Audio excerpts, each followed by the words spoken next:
Start rolling. இவர்கள் ஆட்சிக்கு வந்ததும் செய்த முதல் வேலை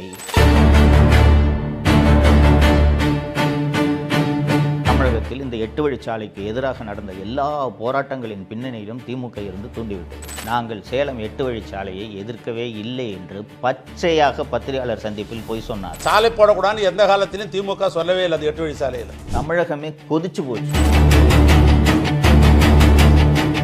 திமுக அரசு கொண்டு வந்த இன்னொரு ரியல் எஸ்டேட் திட்டம் என்னவென்றால் பரந்தூர் விமான நிலையம். சுற்றுவட்டார பகுதிகளில் இருக்கக்கூடிய நிலங்கள் அத்தனையையும் வாங்கி போட்டார்.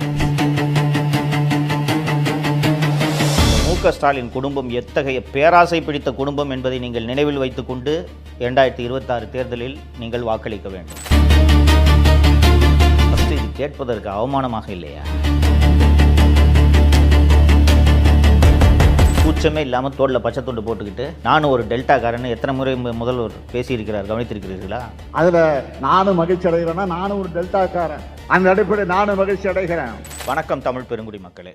அதிமுக ஆட்சியில் முதல்வர் எடப்பாடி பழனிசாமி அவர்கள் சென்னையிலிருந்து சேலத்துக்கு 8 வழிச்சாலைன்னு ஒரு திட்டத்தை அறிமுகப்படுத்தினார். ஒரு பாலமோ சாலையோ தொழிற்சாலையோ அமைப்பதென்றால் அரசு நிலம் கையகப்படுத்த வேண்டும். அப்படி நிலம் கையகப்படுத்த வேண்டிய தேவை இருப்பதன் காரணமாக பல்வேறு பகுதிகளில், குறிப்பாக சேலம், திருவண்ணாமலை உள்ளிட்ட பகுதிகளில் விவசாயிகள் போராட்டம் நடத்தினார்கள். அரசு இத்தனைக்கும் 4 மடங்கு சந்தை விலையை விட 4 மடங்கு விலை கொடுப்பதாக அப்போது அறிவித்திருந்தது. ஆனாலும் அதையும் மீறி கடுமையான போராட்டங்கள் நடைபெற்றன. அந்த போராட்டங்கள், பெரும்பாலான போராட்டங்களை பின்னால் இருந்து தூண்டிவிட்டது திராவிட முன்னேற்ற கழகம். நான் ஏற்கனவே பேசிய வீடியோக்கள்லாம் சொல்லியிருக்கேன். அதிமுக ஆட்சியில் எப்போ பார்த்தாலும் போராட்டம் நடக்கும். என்னென்னா, அதிமுக ஆட்சியில் குறைந்தபட்ச ஜனநாயகம் இருந்தது. போராட்டம் நடத்த அனுமதிச்சாங்க. மக்கள் அவங்களோட குறைகளை வெளிப்படுத்தணும், அதற்கான வாய்ப்பு இருக்கிறது தான் ஜனநாயகம். ஸோ அந்த போராட்டம் நடத்துறதுக்கான அனுமதி அளிக்கப்பட்டது. ஸோ மக்கள் போராட்டம் நடத்தினார்கள், விவசாயிகள் போராட்டம் நடத்தினார்கள். ஸ்டாலின் பச்சை துண்டு போட்டுக்கிட்டு இவரே போய் போராட்டத்தில் கலந்துக்கிறாரு. தமிழகத்தில் இந்த 8 வழிச்சாலைக்கு எதிராக நடந்த எல்லா போராட்டங்களின் பின்னணியிலும் திமுக இருந்து தூண்டிவிட்டது. அப்போ ஆக்சுவலி என்ன நடந்திருக்குன்றது எல்லாம் பின்னால் தான் தெரிந்தது. திமுக கடுமையாக இந்த 8 வழிச்சாலை திட்டத்தை எதிர்த்தது. ஆனால் திமுக எதிர்பார்க்காத ஒரு விஷயம் என்னென்னா, அதிமுக அரசு மக்கள் மற்றும் விவசாயிகளின் எதிர்ப்பை பார்த்துவிட்டு இந்த திட்டத்தை கைவிடும் என்பதை திமுகவினர் எதிர்பார்க்கவில்லை. திருவண்ணாமலை மாவட்டத்தைச் சேர்ந்த அமைச்சராக இருக்கக்கூடிய திரு ஏவ வேலு அவர்கள் என்ன செய்திருக்கிறார் என்றால், எப்படி இந்த திட்டம் செயல்படுத்தப்படும் சொல்லி திருவண்ணாமலை செய்யாருன்னு அந்த பக்கம் பூரா நிலத்தை வாங்கி போட்டுட்டாங்க. அதிமுக அரசு மக்கள் எதிர்ப்பெல்லாம் பார்த்துட்டு திட்டத்தை கைவிட்டுட்டாங்க அப்படின்னு தெரிஞ்ச உடனே, அந்த திட்டம் வந்தால் தானே நிலம் விலையேறும். இந்த ஆட்சி வந்த பிறகு அமைச்சராக இருக்கக்கூடிய திரு ஏவ வேலு அவர்கள் நாங்கள் சேலம் 8 வழிச்சாலையை எதிர்க்கவே இல்லை என்று பச்சையாக பத்திரிகையாளர் சந்திப்பில் போய் சொன்னார். இது நீங்கள் ஊடகங்களில் பார்த்தீங்கன்னா தெரியும், கூகுள் பண்ணி பார்த்தீங்கன்னா தெரியும். நாங்கள் சாலை போடுவதற்கு எதிரிகள் அல்ல, திராவிட முன்னேற்றங்கள் சாலை போடுவதற்கு எதிரிகள் அல்ல. விவசாயிகளை அழைத்து பேசி அவர்களுக்கு என்ன தேவை என்பதை புரிந்து கொண்டு அந்த பிரச்சனையை தீர்த்துவிட்டு சாலை போடுங்கள் அல்லது மாற்று வழி காணுங்கள். இப்போயும் சட்டமன்றத்தில் எடுத்து நாளைக்கு கூட உங்கள்கிட்ட படிக்கிறேன்.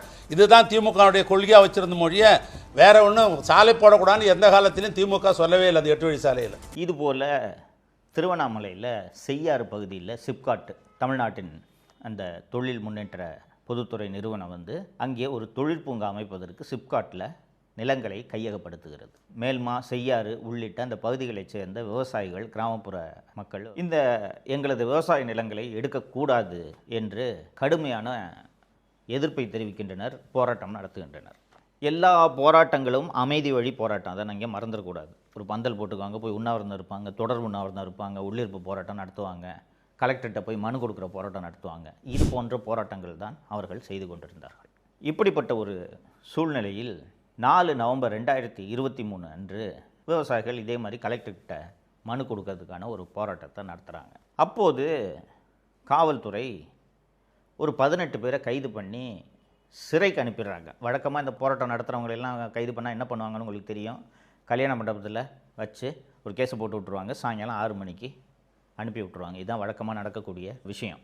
ஆனால் செய்யாறு மேல்மா பகுதியில் இந்த போராட்டம் நடத்தியதில் 20 பேரை ரிமாண்டுக்கு அனுப்பிச்சிட்டாங்க சிறைக்கு. ரிமாண்டுக்கு அனுப்பியதோடு இல்லாமல் பாக்கியராஜ், பச்சையப்பன், தேவன், சோழன், அருள் ஆறுமுகம், திருமால் உள்ளிட்ட 7 பேரை குண்டர் சட்டத்தில் அடைத்தது திமுக அரசு. நம்ப முடியுதா உங்களால்? குண்டர் சட்டம் என்பது எதற்காக? ரவுடிகளை, கொலை செய்பவர்களை, நில அபகரிப்பில் ஈடுபடுபவர்களை, கள்ளச்சாராயம் காய்ச்சுபவர்களை, போதைப்பொருள் விற்பவர்களை தடுப்பதற்காக உருவாக்கப்பட்ட அந்த குண்டர் சட்டத்தில் விவசாயிகளை அடைத்தது இந்த திமுக அரசு. தமிழகமே கொதிச்சு போச்சு. என்னையா விவசாயிகள் போராட்டம் நடத்திட்டு இருக்காங்க, அந்த போராட்டம் நடத்துகிற விவசாயிகளை போய் குண்டர் சட்டத்தில் அடைக்கிறீங்களே, மனுஷங்களா நீங்கள்ட்டு கடுமையான கண்டனங்கள் திமுகவின் கூட்டணி கட்சிகளே கண்டனம் தெரிவிக்க ஆரம்பித்து விட்டன. திமுகவின் கூட்டணி கட்சியாக இருக்கக்கூடிய மார்க்சிஸ்ட் கம்யூனிஸ்ட் கட்சி, இந்திய கம்யூனிஸ்ட் கட்சி உள்ளிட்ட அத்தனை கட்சிகளும் என்னங்க விவசாயிகளை போய் குண்டர் சட்டத்தில் அடைக்கிறீங்களே அப்படின்னு கடுமையான கண்டனங்களை தெரிவித்ததும் அந்த குண்டர் சட்டத்தில் அடைக்கப்பட்டவர்களில் அருள் ஆறுமுகம் என்பவரை தவிர மீதமுள்ள 6 பேர் மீதான குண்டர் சட்டத்தை ரத்து செய்கிறோம் என்று தமிழக அரசிடமிருந்து அறிவிப்பு வெளிவந்து விட்டது. 6 பேரும் விடுதலை செய்யப்பட்டார்கள். அப்போது அரசு சார்பில் சொல்லப்பட்ட விளக்கம் என்ன தெரியுமா? முதல்வருக்கு தெரியாமல் குண்டர் சட்டத்தை போட்டுட்டாங்க, முதல்வரோட கவனத்துக்கு நாங்கள் கொண்டு சென்றதும் ரிலீஸ் பண்ண சொல்லிட்டாரு அப்படின்னு. ஃபஸ்ட்டு இது கேட்பதற்கு அவமானமாக இல்லையா?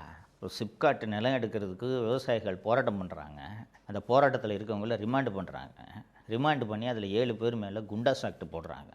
இது எப்படி ஒரு முதல்வருக்கு தெரியாமல் இருக்கும்? உளவுத்துறையிட முதல்வரிடம் சொல்ல வேண்டாமா? முதல்வருக்கு தெரியாமல் இது நடந்துவிட்டது என்பதை சொல்வதற்கு உங்களுக்கு வெட்கமாக இருக்க வேண்டாமா?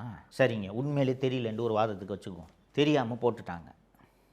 வாபஸ் வாங்கின உடனே அந்த குண்டாஸ் டிடென்ஷன் ஆக்டை ரெக்கமெண்ட் பண்ண அந்த எஸ்பியையும் அந்த குண்டாஸ் டிடென்ஷன் ஆர்டரில் கையெழுத்து போட்ட அந்த கலெக்டரையும் ஒரு நல்ல முதல்வராக இருந்தால் சஸ்பெண்ட் செய்திருக்க வேண்டுமா வேண்டாமா?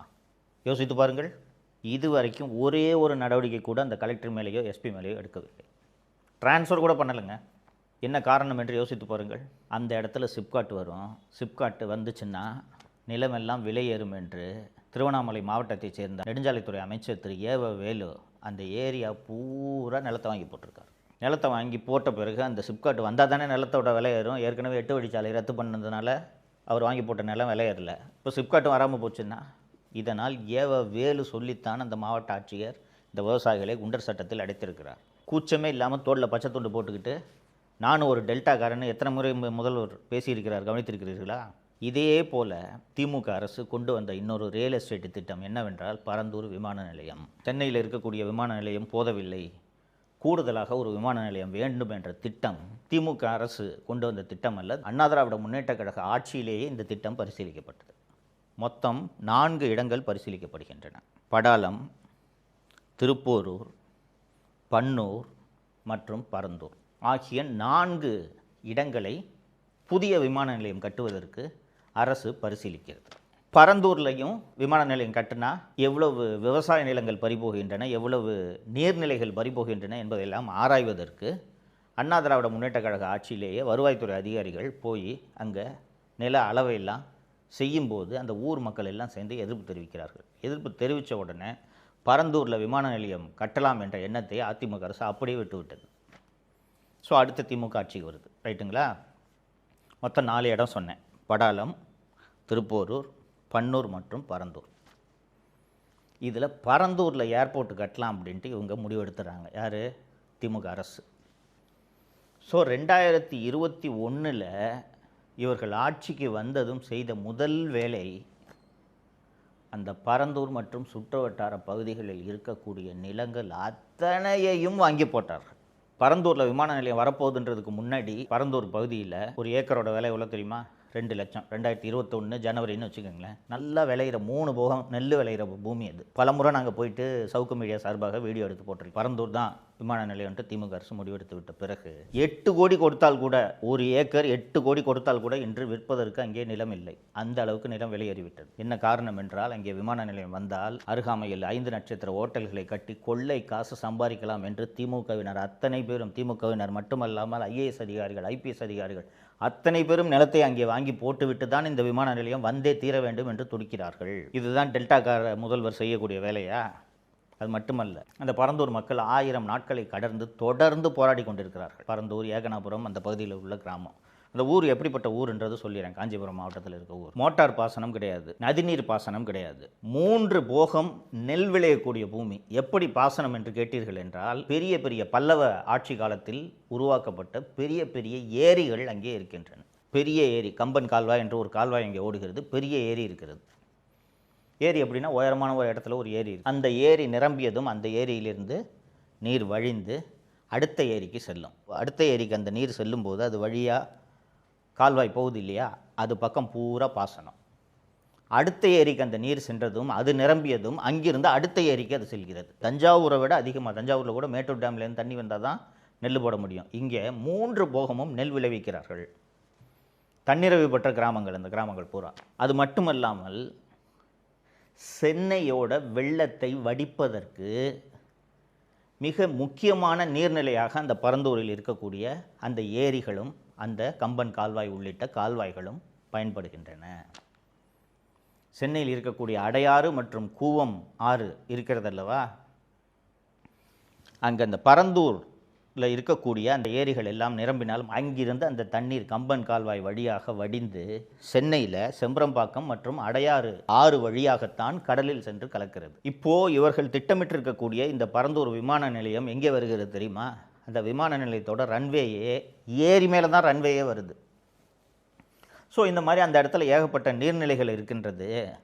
அந்த நீர்நிலைகள்லாம் எந்த அளவுக்கு பாதிக்கப்படுகிறது என்பதை ஆராய்ந்து விட்டு நாங்கள் விமான நிலையம் அமைக்கிறோம் என்று திமுக அரசே மச்சேந்திரநாதன் IAS என்பவர் தலைமையில் இந்த நீர்நிலைகளுக்கு ஏற்படக்கூடிய பாதிப்பை மட்டும் ஆராய்வதற்கு மச்சேந்திரநாதன் IAS அவர்கள் தலைமையில் ஒரு கமிட்டியை அமைக்கிறார்கள். அந்த கமிட்டி தனது அறிக்கையை எவ்வளவு நீர்நிலைகள் பாதிக்கப்படுகின்றன தனது அறிக்கையை கொடுத்து விட்டது. அந்த அறிக்கையை இன்று வரை திமுக அரசு வெளியிடவில்லை. 2023 ஒரு அவசர சட்டத்தை திமுக அரசு சட்டப்பேரவையில் விவாதமே இல்லாமல் நிறைவேற்றியது. என்ன அந்த சட்டம்? அவசர சட்டம் என்றால், அரசு திட்டத்துக்கு நீர்நிலைகள் இருந்தால் சுற்றுச்சூழல் ஆய்வு நடத்தாமல் நிலம் கையகப்படுத்தக்கூடாது என்பதுதான் இன்றைக்கி இருக்கக்கூடிய சட்டம். மிக மிக முக்கியமான திட்டங்களாக இருந்தால் எந்த விதமான விதிமுறைகளையும் பின்பற்றாமல் எல்லா நிலங்களையும் கையகப்படுத்தலாம்னு ஒரு சட்ட திருத்தத்தை கொண்டு வராங்க. இது 2023 இந்த சட்ட திருத்தத்தை கொண்டு வந்துட்டாங்க. சரியாக 2026 மார்ச் முதல் வாரத்தில் தமிழக அரசு ஒரு அரசாணையை வெளியிடுகிறது. என்ன அந்த அரசாணை என்றால், பரந்தூர் விமான நிலைய திட்டம் இந்த அவசர சட்டம் சொன்னேன்ல, இந்த சட்டத்தின் கீழ் கொண்டு வரப்பட்டு விட்டது. ஸோ நீர்நிலைகள் எல்லாம் இருந்தாலும் பரந்தூர் விமான நிலையத்திற்காக இந்த நிலங்களை யாருடைய எதிர்ப்பையும் மீறி கையகப்படுத்தலாம் என்பதுதான் இந்த அவசர சட்டத்தோட நோக்கம். அந்த பரந்தூர் மக்கள் நடத்திய அந்த போராட்டத்தை ஊடகங்கள் சென்று கவர் செய்துவிடக்கூடாது என்பதற்காக கிட்டத்தட்ட 2 வருடங்கள் ஏகனாபுரம் உள்ளிட்ட 13 கிராமங்களை ஊரடங்கில் வைத்திருப்பது போல தமிழக அரசு வைத்திருந்தது. அந்த ஊருக்கு போகிற 4 எல்லையிலும் காவல்துறையை போட்டு அந்த ஊர்க்காரங்களை தவிர வேறு யாருமே உள்ளே செல்லக்கூடாது, பத்திரிகையாளர்கள் செல்லக்கூடாது. இவ்வளவு பாதுகாப்பு ஏற்பாடுகளை எல்லாம் செய்து இவர்களுடைய நோக்கம் விமான நிலையத்தை கொண்டு வந்து தொழில் வளர்ச்சியை பெருக்க வேண்டும் என்பது அல்ல. அந்த பக்கத்தில் தமிழக முதல்வர் அவர்களுக்கு சொந்தமான அந்த பண்ணை வீடு எங்கே இருக்கிறது தெரியுமா? உளுந்தை என்ற கிராமத்தில் இருக்கிறது. அன்னியார் திருமதி துர்கா ஸ்டாலின் நடத்தி கொண்டிருந்த ஸ்ப்ரிங்ஸ் மினரல் வாட்டரோட இடமும் அங்கே தான் இருக்கிறது. அந்த பரந்தூர் ஏர்போர்ட் வந்துச்சுன்னா உளுந்தையில் இவர்களுடைய நிலம் மட்டுமல்லாமல் இவர்கள் பினாமி பெயர்களில் வாங்கி போட்டுள்ள நிலங்கள் அத்தனையின் விலையும் பல மடங்கு உயரும். இந்த குடும்பத்தோட பேராசை எப்படிப்பட்ட பேராசை என்பது உங்களுக்கு புரிகிறதா? ஏற்கனவே நான் 2 லட்சம் கோடிக்கு மேலே சம்பாரிச்சிருக்காங்கன்னு சொல்லியிருக்கேன். அது போதாதா? ஆயிரக்கணக்கான ஆண்டுகளாக விவசாயத்தில் ஈடுபட்டு கொண்டிருக்கக்கூடிய அந்த மக்களின் வயிற்றில் அடித்து நீங்கள் விமான நிலையம் கட்ட வேண்டுமா?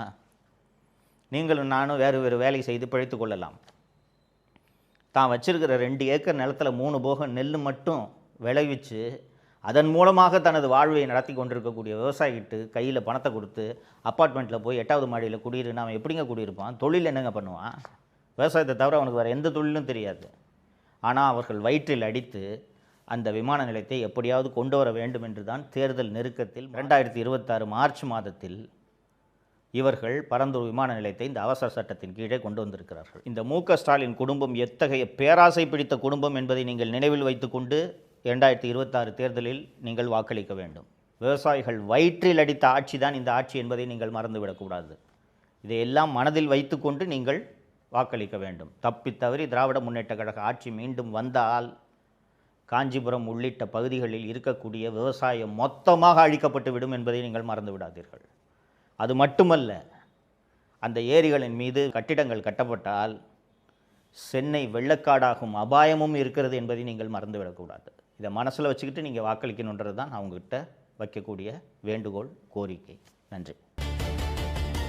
தமிழகத்தை காப்போம்.